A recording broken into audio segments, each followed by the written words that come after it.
Hey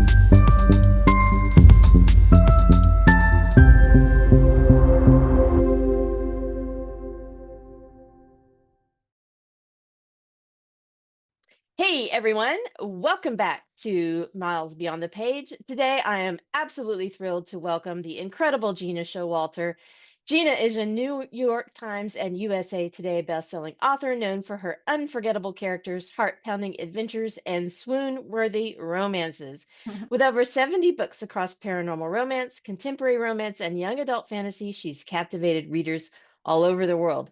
Today, we're diving into her writing journey, her creative process, and her upcoming book, Kingdom of Tomorrow. So settle in, you're in for a fantastic conversation. Yay! With one of the true queens of storytelling, and obviously, I'm a huge fan. So You. thank you, Gina, for joining me today. I'm really excited to talk to Thank you. you for having me. I'm so excited to be here. Yeah. So Kingdom of Tomorrow, I'm about halfway through reading it. It is fantastic, as always. Thanks. I'm getting a little Hunger Games vibes. Uh-huh. Uh-huh. So I'm loving it. So talk to me about that, what it's about, if it's part of a series, etc. Okay, yes, it is the first book in a new series called the Book of Arden series. And it's a story that started with the grain of an idea that in a world split by gods and stitched together with secrets, where forbidden books in a hidden library detail everyone's future, will a young woman follow her story or start making edits? Oh, I love it. I love it. I love the idea You. of a hidden library too, and I cannot That wait is to one of see. my favorite aspects of the book, and I get to play more with that in the subsequent books. So Oh, I'm awesome. so excited for this series to launch. It truly is a passion project. Oh, I'm so excited to get this see this too. And so how many books are in the series? Do you know, or is it just kind of I foresee at least 3 or 4. okay? Oh, and then, but I love the world so much, and I love the characters, and it's truly my favorite thing that I've ever written. So I could keep going and going.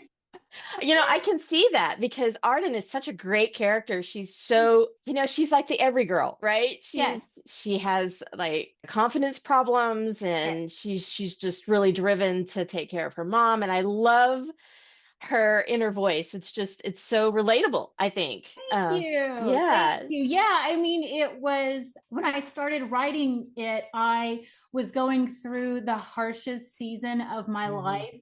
My marriage was crumbling. I was facing financial ruin. And Oh if I God. cry, it's okay. I My health was poor, Yeah. but Kingdom of Tomorrow just became this beauty from ashes project, and I was able to put into words what I wasn't saying for myself. Yeah. It was empowering, it was humbling, it was an experience that I will be forever grateful for. Well, it's wonderful so far, and I Thank can't wait to you. get to the end to see what happens. So, so this is really exciting, and this will be releasing on September 1st. Yes, which is actually happens to be my 50th birthday. So Oh I my get two, God! two reasons to celebrate on September 1st. Absolutely. Yeah, that's a great milestone. Been there, done that. I think you should definitely celebrate in style for the 50th birthday because Yes, it is, absolutely. yeah. Well, happy birthday early Thank from me. you. Thank you.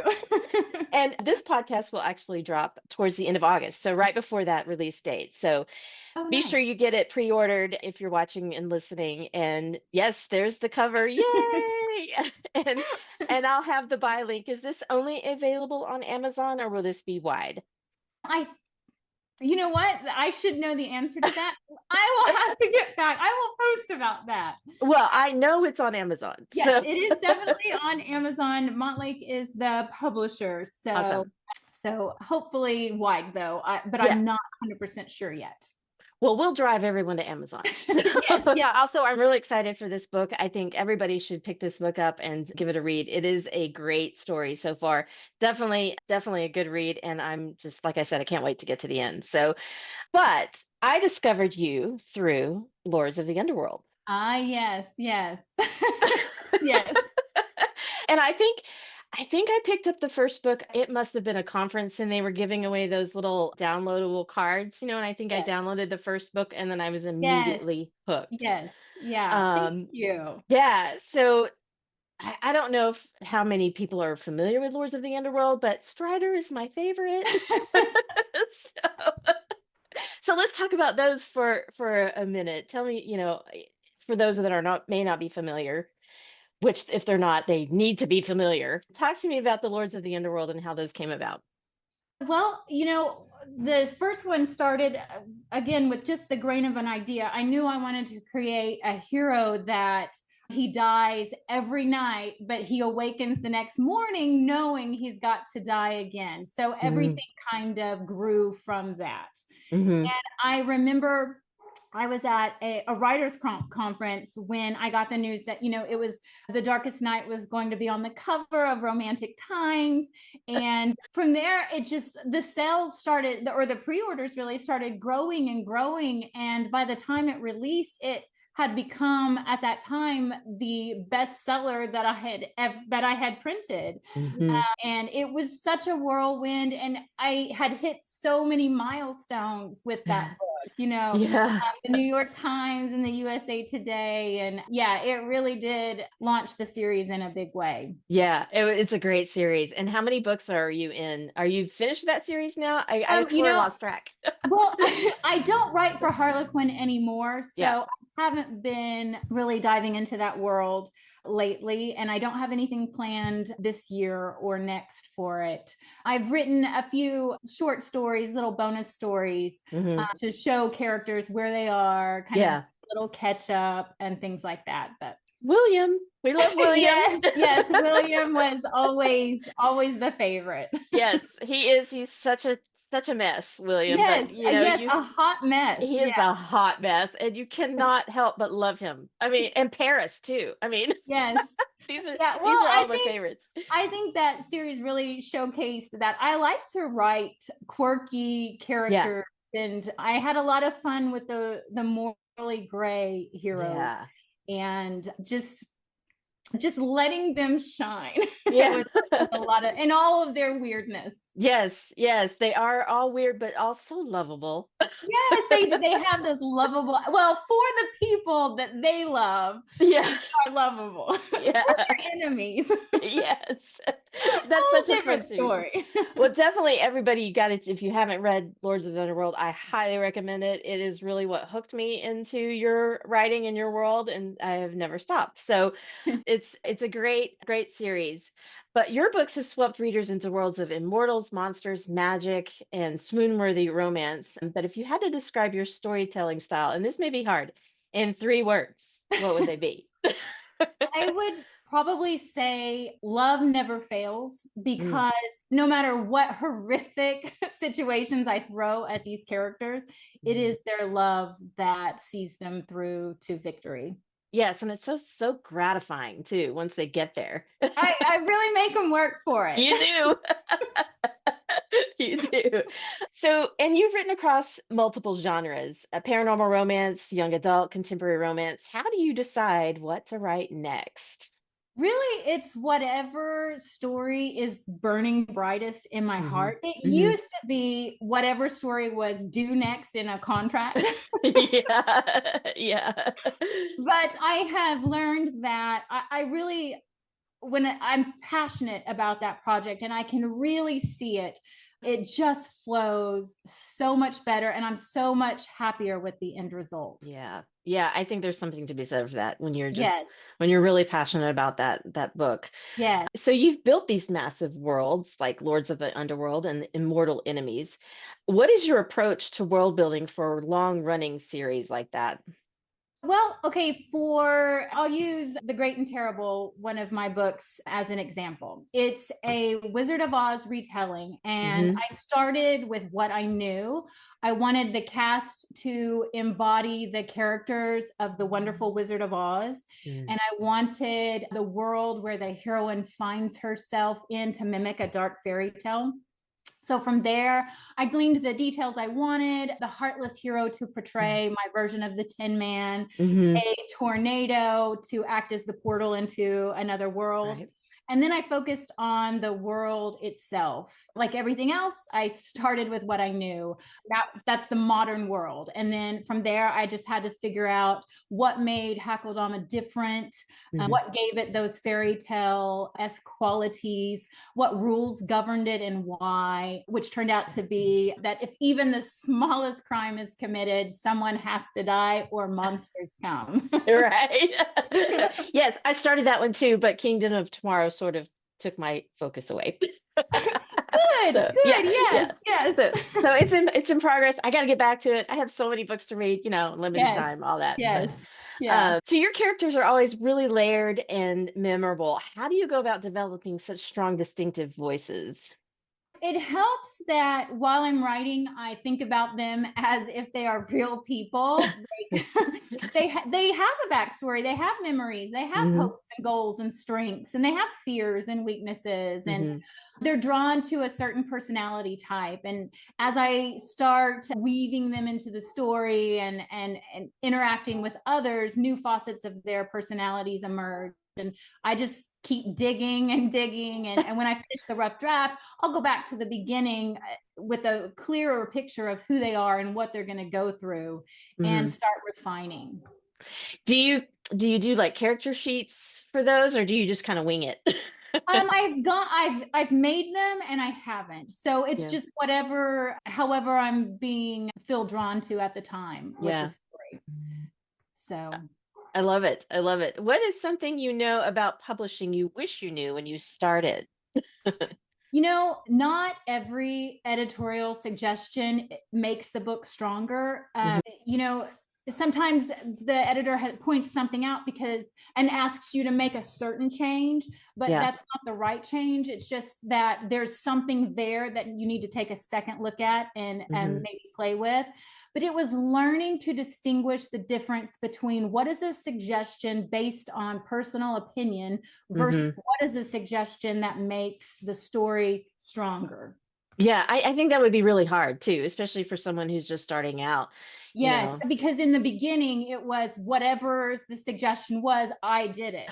Yeah. That became a trial and error where I began to Yeah. see that the change I had made, or that I had just like tore myself up over, Yeah.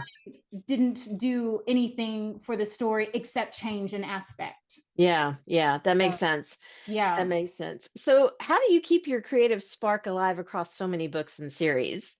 Well, I love to create. I love putting the pieces of a story together and then Mm. watching it come together. And there's just something magnificent about starting with the grain of an idea and just Yeah. watching it bloom into this garden, because it's germinating in the soil, and then one day I'm holding this fully realized book in my hand. Yeah, it's pretty cool, isn't it? Yes, it really is. It truly is a dream come true. It is. Every Yeah. time, and every time is like a miracle, Yeah. because you started with just this teeny tiny little idea, Yeah. Yeah. And then all of a sudden you have a book and a whole and here's story and 500 pages. yeah. Yes, it's awesome. So, Lords of the Underworld has a devoted fan base. When you first started writing it, did you ever imagine that that's what it would end up today? No, it was just such a whirlwind. I don't recall what book it was number wise in terms of being published, but Mm. I do know that every time a book came out before it, I was like, "Oh, let this be the one. Let people really like this one and this one Yeah. take off." And then when Lords of the Underworld took off, it was just like every dream I had just come to fruition, and it was reached a new high, new milestones in my life. Hmm. Pretty incredible. Yeah, it is. It was really fun to watch too. With every book that came out, I was like, oh, I got to get that now one. So, the immortal enemies, the worlds are richly magical. How did you come up with the idea for that series?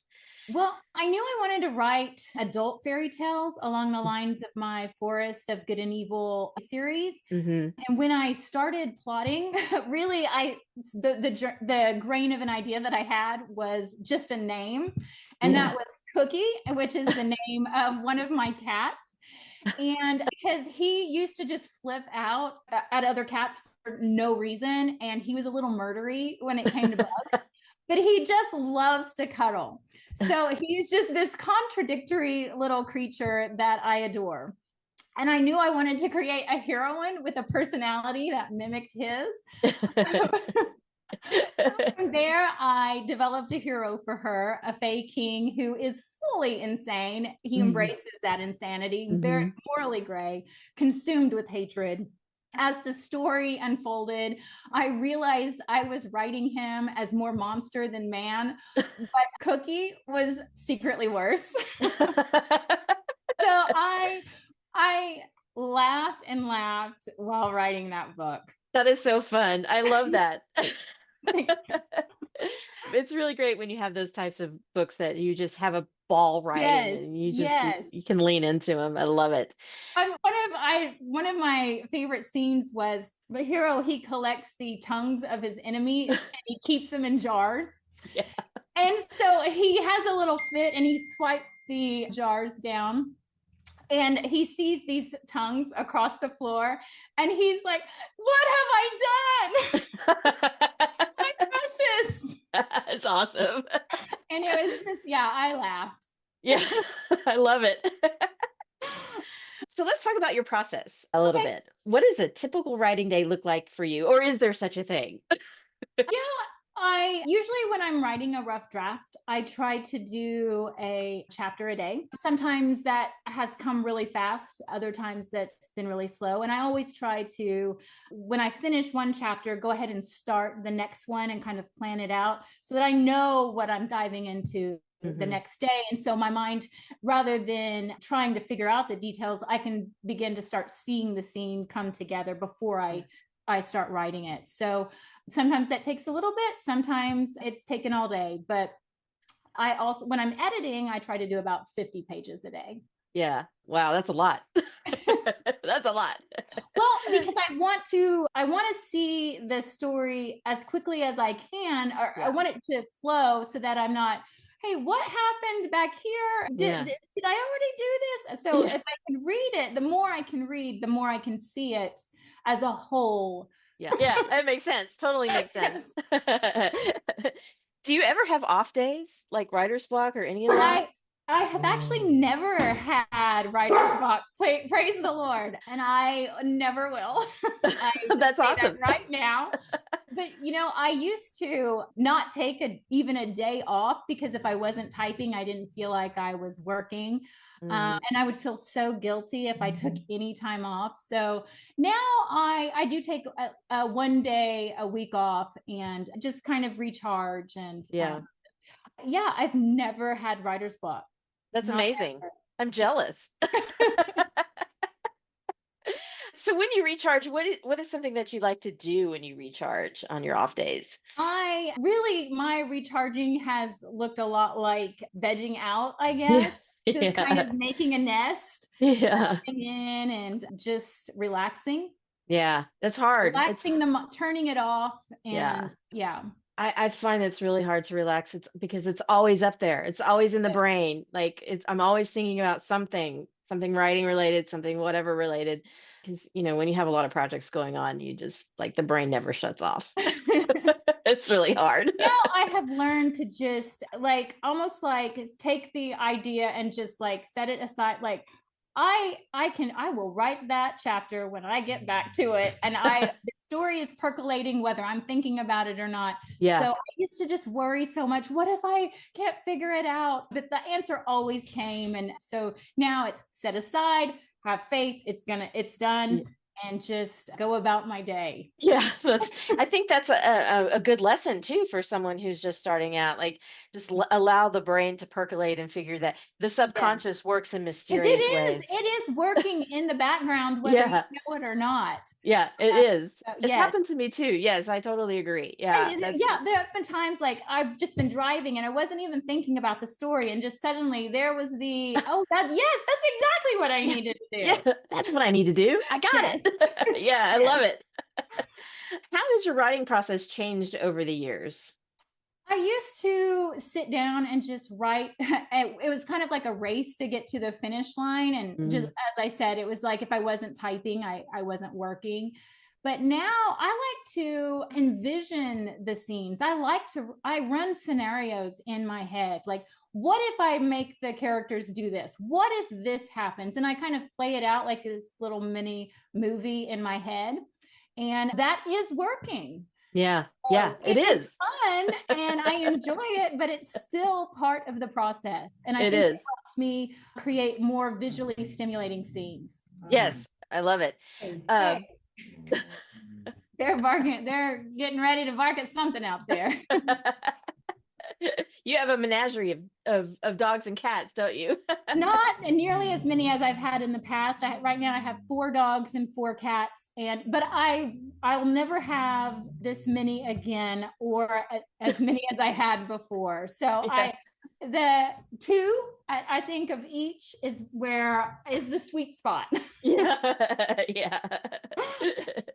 They're a lot of fun though, I imagine. They really are. They really are. They're most of them now are much older. So, Mhm. so much napping, which I'm down for. Yes, please nap. Yeah. Well, we got a little off track there, but that's okay. Always got to give the pups some airtime. Oh, yes, they like it. Yeah. So, advice for writers. What advice would you give an author who's trying to write a long-running series? Really, before you commit to adding any kind of backstory details, make sure that that is exactly what you want it to be and the direction you want to go. Because once the first book is published, you can't go back and change it. Yeah. So just really any detail that you put on that page, make sure you are 100% committed to going that direction. That I have tried, great. I have switched directions and readers weren't too happy about that. So it Yeah. Yeah. I mean, be yeah, that's committed. hard. Yeah, I agree. Especially when you're writing, 5, 10 books in a Yeah. series. Yeah. Yeah, that's and do you keep a story Bible for those types of things? I didn't used to, but I do now, although I have been a little lax in that lately, but it does help a lot when you're able to just open up the document and say, hey, oh, this is what it was. Yeah, yeah. Color of eyes, hair, whatever. Yes, but so I would change so many details after at the revision process and then the copy edit process that Mm, for a while I stopped doing the updates. And so when yeah. I would get back into it, it's like, wait a second, did I do I that? imagine So that's a lot to keep up with and to keep track of. Yeah, I yes, can I can yes. only imagine. I have a 5 book series that I had a 10-page Word document just to keep track of everything that I was writing, Uh-huh. and I would forget, what does this character look Yes, like? I don't remember. yes. What's his name? How do you balance reader expectations with your own creative needs? I really had to learn that not to write for the world, but to write Mm, for an audience of one, because reading is just so subjective. And trying yeah. to please one person or a group just angers another. And Yeah. so I've accepted that I can't please everyone. And so, but I can please myself. I can make it something that I love, something that I'm pleased with. So Hmm. yeah, to just write for yourself. Yeah, that's a great advice, I think. Yeah, I think Yeah. you have to be entertained too, Yes, right? exactly. Yes, write what you want to read. Yeah. Yeah, exactly. Yes, that's Yeah. great advice. What what's one piece of advice you would give an aspiring romance author that you think might be overlooked? That criticism is going to come. And Mm, it's very easy to take it to heart, but mm. don't let another person's opinion define who you are as an author. Yeah, that's good advice Yeah. because I think it's hard to separate that from, Yeah. yeah, especially when you're starting out. Yeah. So here's some fun questions. If you Uh-huh. could spend a day with one of your characters, who would it be and why? I, oh my goodness, I would probably pick a series of characters that we haven't discussed, and that's the Jane Ladling. Oh, It's a yes, we need cozy to discuss mystery those. series I Yes. love with Jill Monroe. Yes. And the reason is because Jane Ladling, when she whips up a snack, it is a feast of just deliciousness. And I give me all those foods. Let's talk about that for a second, Jane. You're Yeah. Jane Ladling. So you Yes. co-write that with Jill Monroe. Yes. Tell us about the series and what those books are all about. Okay, so she had an idea about a cozy mystery set in a landlocked cemetery. And I had a title, Romancing the Gravestone. And so we put those together and we created Jane Ladling, which is an anagram of Gena and Jill. Oh, that's So, great. yes. And so we knew we wanted to do a project together. And because neither one of us had done cozy mysteries before, Hmm. so it was new for both of us. We weren't going in with, oh, like if we had started with paranormal romance, we had each done that. And so we had set ways that we liked to do things. And Hmm. going in on something totally new allowed us to learn how to work together. Yeah. We were able to take that and create a paranormal romance series, The Kings of Fury. So I love writing with Jill. We have so much fun. We'll get together and eat, always at Charleston's. We brainstorm and just laugh and have a fantastic time. Oh, that's so fun. Yeah. So when you guys collaborate together, do you each write a chapter or do you collaborate on the chapters together? Okay, so in the beginning we tried that. Just, Hmm. kind of one writing a chapter and then the other, but really what has worked best for us is one of us taking the lead on the rough draft and the other taking the lead on the revision, the edits, Hmm. things like that. So right now I'm working on a Kings of Fury novel. It's The Fire Bride. So I'm writing the rough draft and I'll leave notes for her and she'll go in and she'll fill all of those details in. So Excellent. yeah, it's a lot of fun. I love it. Yeah, That sounds so much like so much fun. And so it these is. books we can get on Amazon. Are they Yes. wide? Yeah, Yes, they awesome. are Yeah. wide. Yeah. And are you Yeah. guys independently publishing those together? We are publishing them together through a company that we own together, Author Talk Media. I Oh, don't know if okay. you recall Author Talk I interviews. do. Yes, Yeah, yes. I So do. we did those interviews together. And so when we decided to co-write, what better name for a company than Author Yes. Talk Media? So I completely forgot about those interviews, but yes, yeah, I do remember them now. yeah. That's exciting. Cool. Thank you. So we're actually getting close to running out of time, so I want to get to just a couple of more things. Okay. Let's do the quick fire lightning round. Okay. All Let's do right. it. Just answer right off the top of your head. Coffee or Okay. tea? Coffee, Favorite writing snack? sun chips. It has changed almost with every book that I've written. So. I love that. Do you do M&Ms? No, I haven't done M&Ms. I've done Chips Ahoy cookies. I did those Oh, for a while. I did brownies for a yeah. time. Oh, yeah. Yeah, Awesome. so Dream travel destination. going from diner to diner, eating all of the delicious food that they're famous for. So do you follow diners, drive-ins, and dives? I used to. I haven't seen it in a while, Yeah, but yeah. seeing that food and then not being able to, I not know. going there immediately and I eating it was Yeah. Hero or villain? the villain who becomes the hero. Oh, I love it. And a plot twist you love. Enemies to lovers. Enemies to lovers is a good one. Always Yeah, a good one. yeah. Well, this has been awesome. So you've given, readers so many unforgettable characters and series over the years. If readers take away one feeling after finishing a Gena Showalter book, what do you hope it is? I hope they feel like they've gone on a wild, emotional ride, but they've come out stronger for it. Like they found pieces of themselves in the chaos and the kisses and Yeah. the courage of the characters. Like they found hope and maybe been handed a sword and a note that said, "You've got this." I love that. Yeah. And you definitely feel that, I think, Oh, reading one of good. your I'm books. so Yeah. glad. It's just such So an glad. elation, and you love when they finally get together and they beat all the Mhm. odds. Yes, yes. Well, a huge thank you to Gena Showalter for joining us today and sharing her amazing journey, insights, and inspiration. Be sure to check out her latest book, releasing September 1st, Kingdom of Tomorrow. You definitely don't want to miss it. And thank you all for watching and listening. If you enjoyed today's episode, don't forget to like, comment, and subscribe, and hit that notification bell so you never miss an episode. We've got more incredible conversations coming your way. Until next time, keep dreaming, keep writing, and I'll see you miles beyond the page. Thanks, Gena. Thank you. Thanks for joining me on Miles Beyond the Page. If you enjoyed this episode, be sure to subscribe and leave a review. If you're an author and want to be a guest, visit michellemiles.net/podcast to apply. Keep writing, keep dreaming, and I'll see you next time.